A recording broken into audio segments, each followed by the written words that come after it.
na haya ni maelekezo.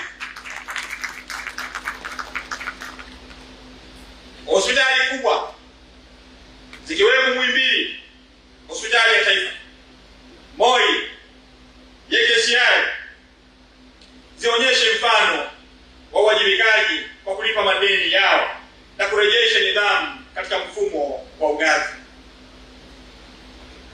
Fedha za dawa zilindwe. Lengo kuu linapaswa kuwa moja tu: kuhakikisha mgonjwa anapata dawa sahihi kwa wakati sahihi na kwa utaratibu unaozingatia weledi, uwajibikaji na maslahi ya umma.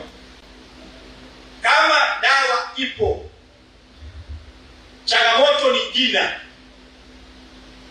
Ninawaomba waganga wa wilaya, DMO, RMO, nendeni kalifanyie kazi hii.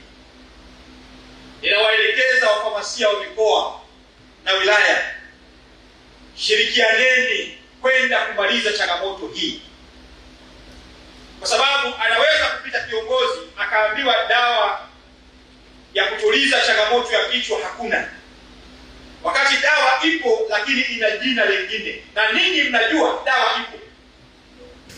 Kwa uwezo wa kununua unatokana na kwamba tunaboresha namna ambavyo tunanunua bidhaa zetu za afya, na bidhaa zetu za afya tunaponunua tunaangalia value for money, ina ubora, bei yake ni shindanifu, bidhaa ile itapokelewa na wateja, tuna comply.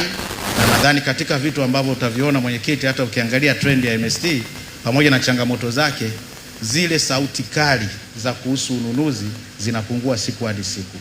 Kwa sasa hivi nikueleze tu mgeni rasmi, kwenye upande wa dawa ashiria ambazo availability yake ni 73%, tuna mikataba ya zaidi ya 96%.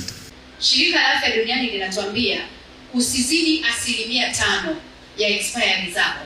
Mheshimiwa Waziri, naomba nikuhakikishie, nchi hii hatujawahi kuzidi 5% expiry. Tuko 1%, 2%, 0.7. Kwa hiyo tuko vizuri.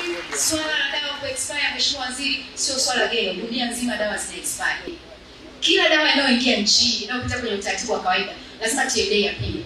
Akikuta dawa iko sawa, Mheshimiwa Waziri, haijalishi tumetumia shilingi ngapi kuinunua, tunaichukua, tunaipaki, tunakwenda kuteketeza kwa sababu haifai. Kwa hiyo expiry zipo na zitaendelea kuwepo kwa sababu kuna sababu za msingi, ila tutazingatia kiwango kisizidi 5% ambacho ndio kiwango cha kimataifa dunia nzima.